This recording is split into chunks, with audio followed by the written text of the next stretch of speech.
الله أكبر الله. بسم الله الرحمن الرحيم. الحمد لله رب العالمين وصلى الله وسلم وبارك على نبينا محمد وعلى آله وصحبه أجمعين. يا أيها الذين آمنوا اتقوا الله حق تقاته ولا تموتن إلا وأنتم مسلمون. يا أيها الناس اتقوا ربكم الذي خلقكم من نفس واحدة وخلق منها زوجها وبث منهما رجالا كثيرا ونساء واتقوا الله الذي تساءلون به والأرحام إن الله كان عليكم رقيبا. يا أيها الذين آمنوا اتقوا الله وقولوا قولا سديدا يصلح لكم أعمالكم ويغفر لكم ذنوبكم ومن يطع الله ورسوله فقد فاز فوزا عظيما. وبعد فإن أصدق الحديث كتاب الله تعالى وخير الهدى هدي محمد صلى الله عليه وسلم وشر الأمور محدثاتها وكل محدثة بدعة وكل بدعة ضلالة وكل ضلالة في النار. My brothers and my sisters in Islam, from the manners of Jummah khutbah is that you turn towards the khatib, not towards the qibla. So turn your bodies towards me so that you listen attentively to exactly what I have to say. Turn your bodies towards me and listen closely to what I have to say and share with you today. My brothers and sisters in Islam, are you not amazed at how Allah subhanahu wa ta'ala has allowed His enemies and our enemies to attack Muslims today? Are you not amazed how Allah subhanahu wa ta'ala has given His enemies and our enemies every type of weaponry, every type of means, every type of natural resources, every type of resources, from human resources to financial to military, any type of resources required to attack the Muslim lands? Are you not surprised at how Allah subhanahu wa ta'ala has allowed His enemies and our enemies so much of ease to attack Muslims and kill them every single day? Today, without fail, thousands of Muslims are dying. Today, without fail, thousands of Muslims are becoming orphaned. Today, without fail, masjids are being destroyed. Today, without fail, Qur'ans are being burnt. Today, without fail, Allahu Akbar, without fail, Muslims and Islam are being challenged and destroyed in many places around this earth. Are you not surprised? Are you not surprised that Allah subhanahu wa ta'ala has allowed this to happen? My brothers and sisters in Islam, how is Allah subhanahu wa ta'ala allowing for all of this to happen?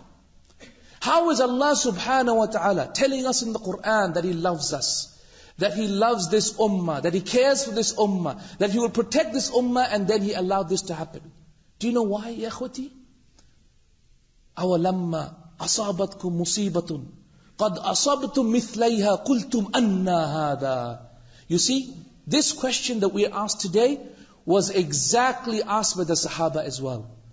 أَوَلَمَّا أَصَابَتْكُمْ مُصِيبَةٌ. Remember, O Muslims, when the musibah struck you at that time, and you were struck by similar musibah before it. قُلْتُمْ, you said, أَنَّا هَذَا. How is this? How is this? What's going on? What did Allah say? قُلْ هُوَ مِنْ عِنْدِ أَنفُسِكُمْ. Say it is from yourselves. My brothers and my sisters in Islam, every single thing that is happening to us today is because of what we have earned. What our own hands have earned. Every single musibah upon the Muslim ummah is because we have earned it. Some of you might be saying, but we never ever planned to die at the hands of our enemies. Well, my answer to that would be, well, you didn't plan any better. We didn't plan any better, and so as a result, our enemies planned when we did not plan. And so as a result, we are where we are today. My brothers and sisters in Islam, when we fail to plan, we've actually planned to fail. And that's precisely what has happened today. Today, my brothers and sisters in Islam, what our hands have earned is causing so much destruction to our lands. Subhanallah. Allah subhanahu wa ta'ala tells us in the Quran, and He reminds us again and again, وَلَوْ يُؤَاخِذُ اللَّهُ النَّاسَ بِمَا كَسَبُوا مَا تَرَكَ عَلَى ظَهْرِهَا مِنْ دَابَّةٍ وَلَكِنْ يُؤَخِّرُهُمْ إِلَىٰ أَجَلٍ مُسَمًّى. What does Allah say in the Quran? He says, if Allah was to take human beings, Muslims, to account for what we have done with our own hands, He would not have left anyone on the face of this earth.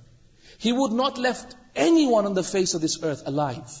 He would have destroyed us all. Not because of Allah's anger or anything. No, it's because what we have earned with our own hands. وَلَكِنْ يُؤَخِّرُهُمْ إِلَىٰ أَجَلٍ مُسَمًّى. However, Allah forgives and He overlooks until an appointed time. Until our death, until our day of judgment, when Allah subhanahu wa ta'ala will take us to account and give us true recompense for our deeds. My brothers and my sisters in Islam, every single thing that is happening today to the Muslim Ummah is because what we have earned with our own hands. And if we haven't earned with our own hands, we have not planned any better. So when you look around the world, all the way from Chechnya, to all the way to what's happening in Philippines, to what's happening in Burma, to what's happening in Kashmir, to what's happening in Palestine, subhanallah, you will be shocked to realize, and Syria, you will be shocked to hear how Allah subhanahu wa ta'ala is allowing the enemies of Islam to attack us and to destroy us at every single step. So perhaps some of us may be feeling really despondent. Perhaps some of us are feeling really, really down. Perhaps we feel there is no escape from this. Because one musibah comes and then another musibah. Little did Burma finish and then came Syria again. And little will Syria finish and another musibah will come again. Perhaps not the enemy attacking us, but perhaps another natural disaster will strike a Muslim land. One problem after the other. What is the escape from this? And is there an escape from this? My brothers and my sisters in Islam, truly Allah subhanahu wa ta'ala did not send Rasulullah sallallahu alayhi wasallam on this dunya in order to make Islam low and humble over other religions. He didn't send Islam to this dunya so that it could be second class, a third religion, a second religion, not the best. No. He sent Rasulullah ﷺ in this dunya so that it can be above all else. هُوَ الَّذِي أَرْسَلَ رَسُولَهُ بِالْهُدَى وَدِينِ الْحَقِّ لِيُظْهِرَهُ عَلَى الدِّينِ كُلِّهِ وَلَوْ كَرِهَ الْكَافِرُونَ. He is the one who sent His Prophet with the true message so that he might make his religion supreme above all else. وَلَقَدْ سَبَقَتْ كَلِمَتُنَا لِعِبَادِنَا الْمُرْسَلِينَ إِنَّهُمْ لَهُمُ الْمَنْصُورُونَ وَإِنَّ جُنْدَنَا لَهُمُ الْغَالِبُونَ. What does Allah say in this Quran? What does He say? وَلَقَدْ سَبَقَتْ كَلِمَتُنَا لِعِبَادِنَا الْمُرْسَلِينَ. Indeed, my words have already proceeded to my messengers that I've sent in this dunya. إِنَّهُمْ لَهُمُ الْمَنْصُورُونَ. Verily they are the aided sect. They will be helped in this dunya. وَإِنَّ جُنْدَنَا لَهُمُ الْغَالِبُونَ. And indeed my army, Jundana, our army, the army of Allah will be the one that's victorious on this earth. So no doubt the victory is for us. No doubt the future is for us, even if the present isn't and the past wasn't. The future is for Islam and Muslimin. The future is for Islam and Muslimin. There is absolutely no doubt about this. Anyone who has any doubt about this, then he is certainly on the verge of disbelief. As Allah subhanahu wa ta'ala says in the Quran, no one despairs of the mercy of Allah subhanahu wa ta'ala except for a disbeliever. No one despairs of Allah's mercy. No one doubts the promise of Allah Azza wa Jalla except for someone who is a true disbeliever in Allah subhanahu wa ta'ala. My brothers and my sisters in Islam, look at history. When you look at history, you find how Allah subhanahu wa ta'ala has given Muslims the same problem that we are going through today. Syria is being attacked, Burma is being attacked. Wallahi, this is nothing compared to what has happened to the Muslim Ummah in the past. Do you know, our Prophet ﷺ, in the most difficult year that he had, do you know which year was the most difficult year that he had? It was known as the year of sorrow and sadness. Which year was that? That was the year in which Rasulullah ﷺ's beloved wife passed away. And Of course, his uncle also passed away. And subhanallah, uncle passed away and then the wife passed away soon after. Two big hits, right? Two big double whammy, as we say. Two big destruction, subhanallah, to the Prophet ﷺ. The one that was protecting him from the people after Allah Azza wa Jal, his uncle, and the one who was comforting him at night and giving him strength so that he could go and struggle in the morning, his wife. Two of his pillars were broken in that year. And so the musibah came upon Rasulullah ﷺ. The musibah came upon the Prophet ﷺ. Went to Ta'if, he got thrown out of Ta'if again. Musibah came upon Prophet ﷺ. And so Allah subhanahu wa ta'ala revealed a surah. Do you know which surah was revealed in the year of sadness? It's the story of Yusuf alayhi salatu wasalam. Allahu Akbar. Why? Because the story of Yusuf is disaster after disaster. Disaster after disaster, after being problem from his own family, after being thrown into the well from his own family, and then from there, being sold as a slave, from there, having, being under the conniving, deceiving, deceit of the women of Egypt, as you know, then being lavished in prison for a few years until it even reached almost 9 or 10 years. Yusuf alayhi salam had so much musibah. Then Allah subhanahu wa ta'ala revealed a verse in Surah Yusuf, which is what I want everyone to be reminded of when they think about the current situation of Muslims today. That's in Surah Yusuf, verse number 21. What does Allah say? وَاللَّهُ غَالِبٌ عَلَىٰ أَمْرِهِ وَلَكِنَّ أَكْثَرَ النَّاسِ لَا يَعْلَمُونَ. Ya salam. Allah will of a surety bring this matter to pass. Allah will of a surety establish His affair in this dunya. Allah of a surety will give victory to the Muslims even if the people do not know how.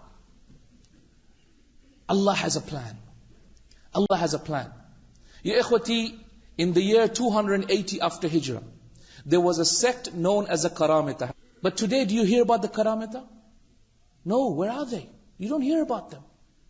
They don't exist.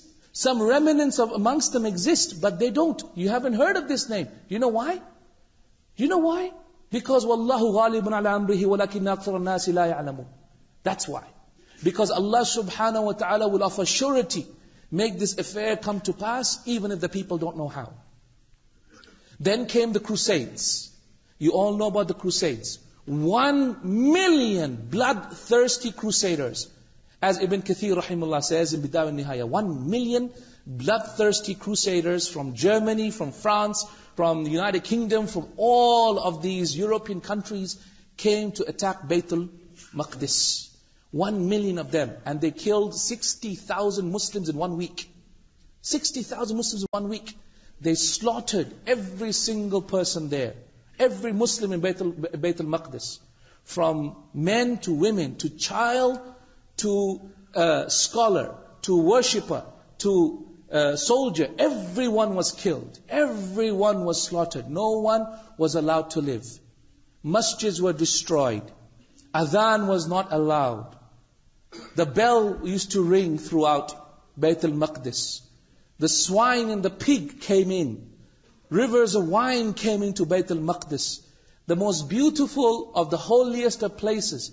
After Makkah and Medina became defiled with all of the filth of the Crusaders. And this continued for how long? 91 years. 91 years. Imagine if you lived in the 90th year. 90th year, you would think, oh my God, what's going on? Musibah. Nothing's going to change. It's all going to be the same. Wallahi, did we not think that 2 years ago about Egypt? Did we not think that nothing's going to change? This guy's going to be in power throughout. Wallahu ghalibun ala amrihi walakinna akthara an-nasi la ya'lamun. How easy was it? It was one Arab spring. One spring. A few months. Ya ikhwati, Allah subhanahu wa ta'ala has His plans. So Allah had a plan regarding Bayt al-Maqdis.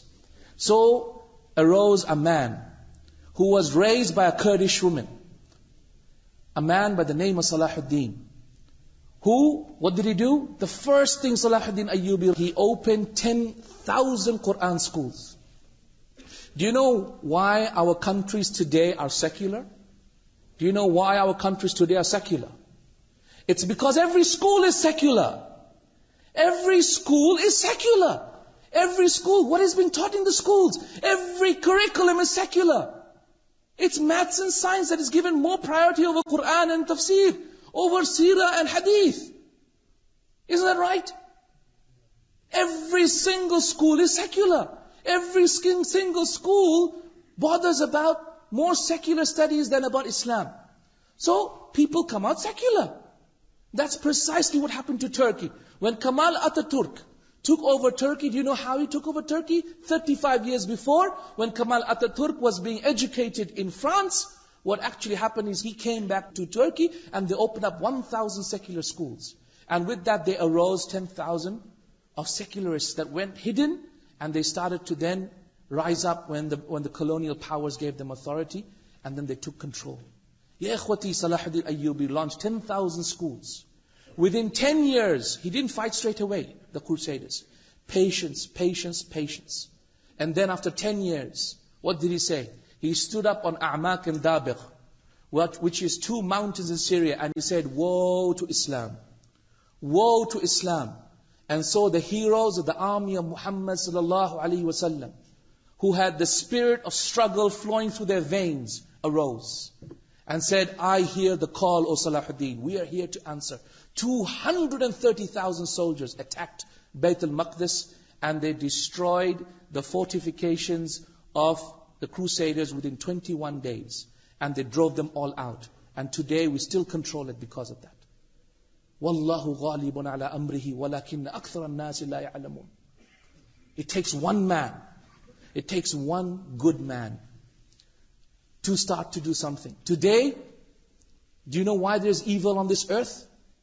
Because a lot of good men do nothing today. A lot of good women do nothing with their lives. Do nothing with their lives. They want to be doctors and lawyers. They want to be teachers and professors, but that's it. Ya Ikhwati, Allah has given you one chance to earn eternity. 70 years to earn eternity in Jannah. What sort of eternity are you buying for yourself? Do you know the problem we have today? We think Jannah is one level. We think Jannah is just Jannah. It's like Pakistan, one level. But in Pakistan itself, there's nice houses and bad houses. There's rich people and poor people. Subhanallah, Jannah is Jinan. Jannah is 100 levels. Some scholars said Jannah is 5,600 levels. What's the proof of that? They said the person who recites the Quran will be asked to ascend a level with every verse that he says. So therefore there is a level for every verse of the Quran. Allahu Akbar. I don't know about you, but that eternity is a heck of a long time to spend in just level 0. I'd like to be better than that. And so ya ikhwati, Jannah is Jinan. Jannah is levels. It requires your spirit of sacrifice now. You want the women of Jannah? You have to pay the mahar now. And your mahar starts with your spirit of your sacrifice. Salahuddin Ayyubi, in just a few months, drove out all of the Crusaders from Al-Quds. And so Allah subhanahu wa ta'ala establishes affair in this dunya. And third example I want to give you, and the last one, was in the year 656 after Hijrah. In the time of the conquest of Baghdad. What happened in the conquest of Baghdad? Ya ikhwati, in the year 656 after Hijrah, a man by the name of Ibn al-Alqami, Hashashiyun, they used to take hashish. They used to smoke hashish. They were assassins. They were secret assassins. I mean, if you played the PlayStation game called Assassins, that's precisely based upon them. The Assassin Creed. They were the Hashashiyun that used to attack every single imam that lived at that time. And so Ibn al-Alqami was one of the main ones. He became the prime minister of Baghdad at that time. And he worked with this man called Nasiruddin at-Tusi to do a few things. What did he do? Number one, he married the Khalifa off to some really pretty women, so the Khalifa was busy with his slave girls. Number two, he took 45,000 soldiers of the Muslims, and he simply sent them off and disbanded them, saying, no more jihad. Go, alhamdulillah, we are all fine. Muslims are great. And then he took about 7,000 of the elite of the Muslim soldiers that hung around in Baghdad. He took them, sent them on an errand, and then he broke the dam and he drowned them all. 7,000 all died in one drowning incident. Then in the depths of the night, he opened the doors of Baghdad, and in came the Tatars. Hulagu, and all of them came in at that time, the Tatars, the Mongols, they came in at the depths of the night. And they killed and destroyed Baghdad. 1.3 million people died in 1 month. Some said 2 million. Ibn Kathir says, if you want to ask me about what happened to Baghdad at that time, I think people will read my writing and not believe what I'm writing here. Ibn Kathir rahimahullah, he said 1.3 million and some said 2 million died in the incident of Baghdad in 30 days. In 30 days.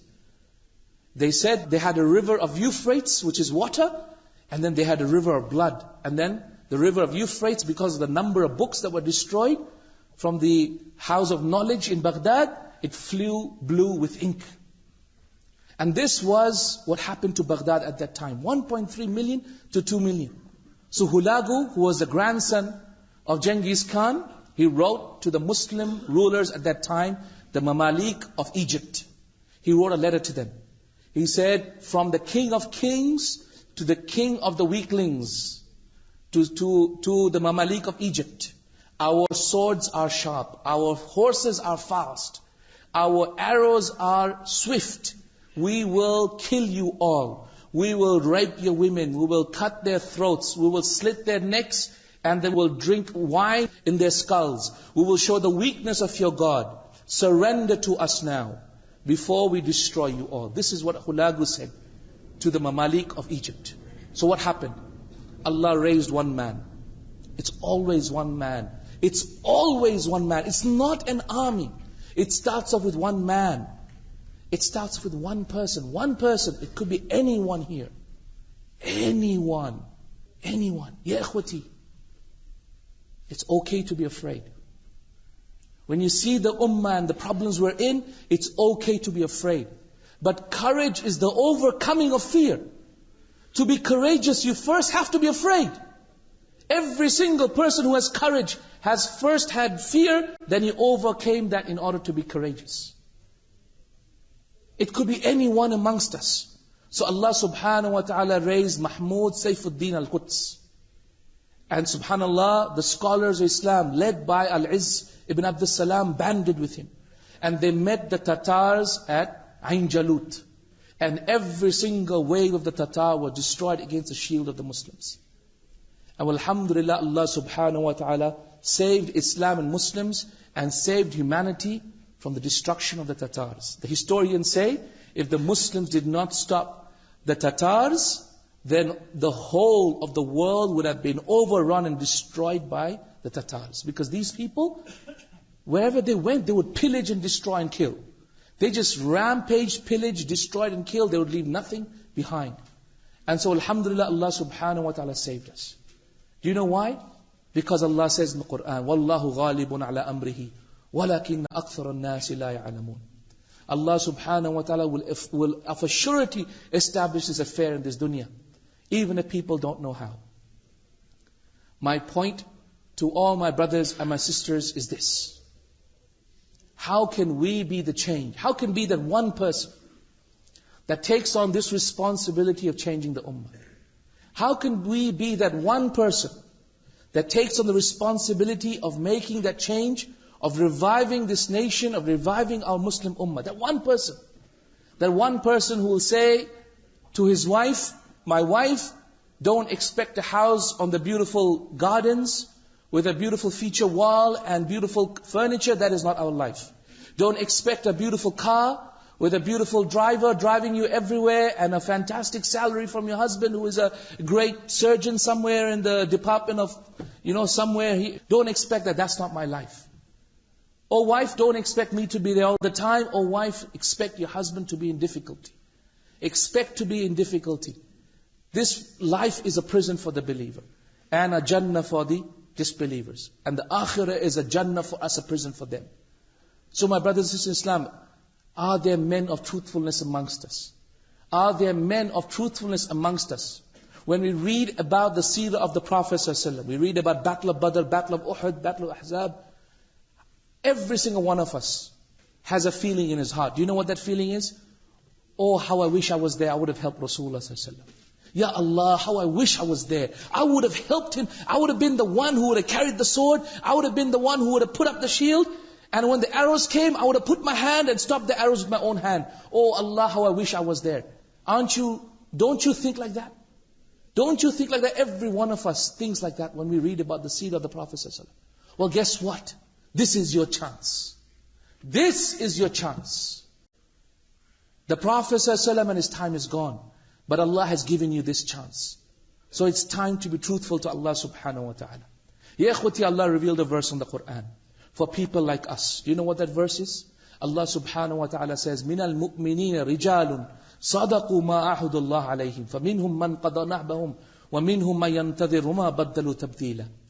Allah subhanahu wa ta'ala says in the Quran, He says, believe from the believers, مِنَ الْمُؤْمِنِينَ رِجَال, are true men, are few good men, who have promised to Allah subhanahu wa ta'ala a true promise. مِنَ الْمُؤْمِنِينَ رِجَالٌ صَدَقُوا مَا أَحَدُ اللَّهَ عَلَيْهِ. They are truthful to the promise that they've given to Allah. فَمِنْهُمْ مَنْ قَضَى نَحْبَهُمْ. From them are those that have passed away. وَمِنْهُمْ مَنْ يَنْتَظِرُ. From them are also those people that are still alive. وَمَا بَدَّلُوا تَبْدِيلًا. They have not changed in their resolve to help Allah subhanahu wa ta'ala and His deen. The scholars of Islam are in complete agreement that this verse was revealed regarding a Sahabi by the name of Anas ibn Nadr. Anas ibn Nadr was a Sahabi who did not attend the Battle of Badr, because he thought the Battle of Badr was simply going to be a battle that was about a caravan of gold and silver from Abu Sufyan, who went to trade in Syria, and then of course he was going to go away. So they thought it was not compulsory to go out for that, just a caravan attack, that's all it was.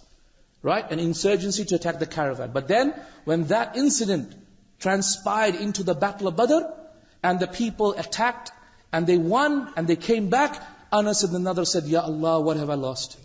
Oh Allah, I have lost the greatest opportunity to prove my value to you, oh Allah. I have lost the greatest opportunity to prove my love to you. Ya ikhwati, every one of us has lost that opportunity. We did not live at the time of Rasulullah sallallahu alaihi wasallam. We will not live at the time of Rasulullah sallallahu alaihi wasallam. That time is gone. We have lost the greatest opportunity to prove to Allah azza wa jal how truthful we are to Him. So, what did Anas say? Anas said something what we should say as well. Anas said, oh Allah, give me one opportunity. Give me one chance to prove to you how much you mean to me. To prove to you how much this religion, this deen, this Islam means to me, oh Allah, give me one opportunity. So Allah gave Anas, what did He give him? The battle of Uhud. Allah gave him the battle of Uhud. So Anas went. Ya Allah, I'm going to prove to you how much you mean to me. Oh Allah, I'm going to be strong today. Oh Allah, I'm going to prove to you, oh Allah, that I accepted Islam and not a munafiq, Ya Allah. I am not a hypocrite, oh Allah. And so you know what happened in the Battle of Uhud. Muslims started to win, and then unfortunately the archers disobeyed, right? They went and they began to lose. Khalid ibn Walid came from the back, started to attack. You know the story? And then unfortunately Musa ibn Umair, who was holding the standard, his hands were cut off and he was killed, radiyallahu anhu, and he died and the standard fell. So some of the mushrikeen started to say, Muhammad sallallahu alaihi wasallam has passed away. And when they started to say Muhammad sallallahu alaihi wasallam has passed away, being attacked from the back, being attacked from the front, Muslims were in disarray, don't know what to do, where to go. Do you know what happened at that time? Do you know what happened? Some of the greatest Sahaba, they put their swords into their shields and they sat down. One of the Sahaba who completely felt rejected, completely felt demotivated was Umar radiallahu anhu. Umar radiallahu anhu, he thought that the Prophet had actually passed away in all the confusion of battle, right? So he put his sword back into his sheath and he sat down. So Anas radiallahu anhu passed by Umar radiallahu anhu.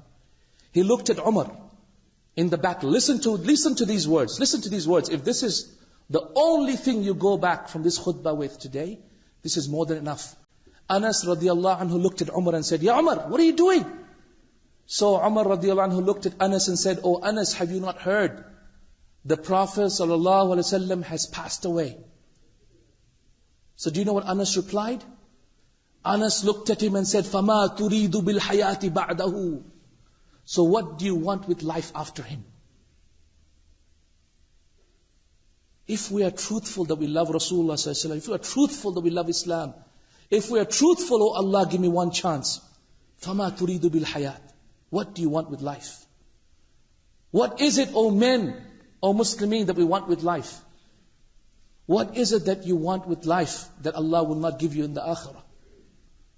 What is it that you want with your life in this 60 or 70 years of fleeting time that Allah will not give you in the akhirah? أقول قولي هذا وأستغفر الله لي ولكم ولسائر المسلمين من كل ذنب فاستغفروه إنه الغفور الرحيم. بسم الله الحمد لله والصلاة والسلام على رسول الله وعلى آله وصحبه ومن والاه. My brothers and my beloved sisters in Islam, it is time for true men and women of Islam to shine forth. It is time to find the hero inside you. It is time to find the Salahuddin inside you, the Mahmud Quds inside you. It's time to find the hero of Islam inside you. It flows in your veins. You have beautiful hearts. You have beautiful iman. Allah has given you Islam. He wants good for you. Otherwise He wouldn't send you to prayer. He wouldn't give you this knowledge. He wouldn't share with you this Islam. He wants good for you. Allah subhanahu wa ta'ala didn't just create you to worship Him. He created you for something even greater than that. You know what it is? He created you so that you can be in Jannah with Him forever. That's why worship is only 70 years, whereas Jannah is eternity. Worship is only 70 years. Is there prayer in Jannah? No. Is there jihad in Jannah? No. Is there fasting in Jannah? No. Is there sadaqah in Jannah? No. Is there hajj in Jannah? No. What's there in Jannah? Enjoyment. Only enjoyment. Only enjoyment after enjoyment after enjoyment. Allah subhanahu wa ta'ala created us for that. Ya akhwati, don't sell your life for something so cheap. Don't destroy your life for something so cheap. Don't destroy your life for something so cheap. And I especially speak to the youth of our ummah here today. Young men and young women, don't destroy your lives running after something stupid. Don't waste your life. Don't waste your life. Do you know what Al-Hasan al-Basri rahimahullah said? He said, "Oh shabab," listen to what he said. Wise words. He said, "Oh shabab, oh young men, young women, i'malu lil-akhirah, work for the hereafter. For verily I have found in my life that anyone who works for the akhirah, Allah gives him the akhirah and the dunya. But," listen to what he says, "but I have never found in my life that anyone who works for the dunya gets anything from the akhirah." And that's the mushkila today. How many hours are you spending working for this dunya? How many hours are you spending to build for yourself a name for yourself in this dunya? How many hours are you spending working to buy yourself that property or that beautiful woman there or that house? How many hours? Ya ikhwati, Allah has a more beautiful house for you, a more beautiful wife for you, a more better life for you. وَإِنَّ وَعْدَ اللَّهِ حَقٌّ. And Allah's promise is true. Allah's promise is true. In one of the nights, the Prophet got up and he said, "Allahumma anta al-haq." Oh Allah, you are the truth. وَوَعْدُكَ الْحَقِّ. And your promise is true. وَالْجَنَّةُ حَقٍّ. And Jannah is true. وَالنَّارُ حَقٍّ. And the fire is true. وَمُحَمَّدٌ sallallahu alayhi wa sallam حَقٍّ. And Muhammad sallallahu alayhi wa sallam is true. It's all true. It's all true. It's going to happen. Get this in your hearts. Get this in your minds. It's gonna happen to you. It's gonna happen to you, ya ikhwati. Don't destroy your lives running after something so futile. Don't destroy your lives running for something so futile. And don't be silly. You know the problems that happen today? Someone puts up a video regarding Rasulullah sallallahu alaihi wasallam, insulting him. What do? You will run right now and start burning trees, start burning houses. Someone's car's gonna get damaged. You're gonna start burning tires and say, "Ya Rasulullah, I love you, but I won't live like you." That's exactly like, I will love Rasulullah, but I will not live like him. I will love him, but I will not pray his sunnah. That's the problem today. We love him, but we don't truly love him. Learn from Salahuddin Ayyubi. He saw a problem and he plotted and he planned.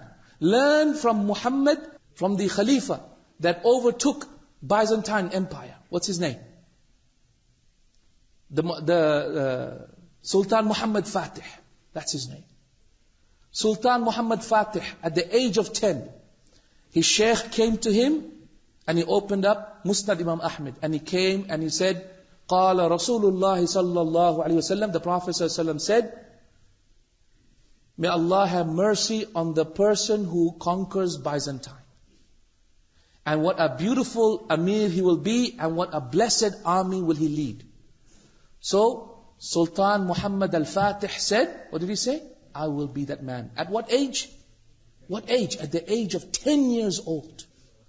So he plotted and he planned, and he plotted and he planned, and he plotted and he planned, and he prepared and he prepared and prepared until at the age of 19 he became the king. At the age of 19 he became the king. Then he prepared and he prepared until the age of 21. Then he declared war and he won the battle in 3 months only. That's it. Ya ikhwati, if you want to do something great, your planning starts now. If you want to do something great, you want to help the ummah, don't be stupid. Don't be stupid. Stupidity is that you see a problem and you rush to it. I am an emergency doctor in my hospital. If I see someone bleeding to death, if I'm going to quickly run and put a bandage to it, is it going to help? He's going to bleed from other sides. This is what we do today. We put a bandage to a hemorrhage situation. If you see a problem, you need to really think about how to address it. If the Muslim Ummah is in difficulty today, and you're truthful to Allah Azza wa Jal, then you must be of those people who truly want to make a change in this Ummah. And for that to happen, you need to think about how you want to help this Ummah rectify its problems. And then, alhamdulillah, many years from now, bring it to fruition and action. Not in a destructive way. No, in a constructive way. In a constructive way. If the Prophet ﷺ wanted to destroy all non-Muslims, why did he not attack Yemen? It's not about all Islam and nothing else. It's about Islam truly having the precedence and ascendancy over everything else in this dunya. And letting everyone else choose to come into Islam in their rightful way. Ya ikhwati, this problem that we're in today, Syria will not be the first or the last. Burma will not be the first or the last. Bosnia will not be the first and the last. Kosovo will not be the first and the last. It is only an indication of worse things to come. And before our Baghdad comes to us in our time now, before our Baghdad, the sacking of Baghdad comes to us in our situation, in our countries, before that happens, ya ikhwati, it's time for good men to do something. It's time for good men to say, Ya Rabbi, I swear by you, I want to be with you in Jannah, forgive all my sins, I will sacrifice my life for your cause, I will spend my life helping Islam and Muslimin, I will do something really great, and I'll prove my promise to you, O Allah. I will be like that man who this verse was revealed, Anas ibn Nadr, and you have given me one more chance, and I will prove to you, O Allah, how much you mean to me.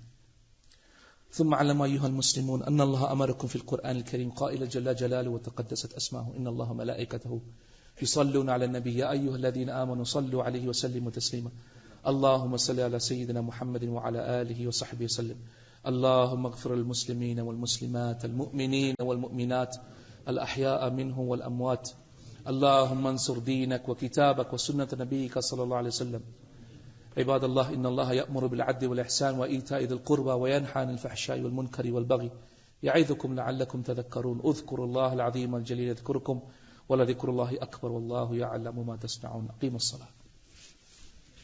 الله أكبر الله أكبر أشهد أن لا إله إلا الله أشهد أن محمد رسول الله حي على الصلاة حي على الفلاح قد قامت الصلاة قد قامت الصلاة الله أكبر لا إله إلا الله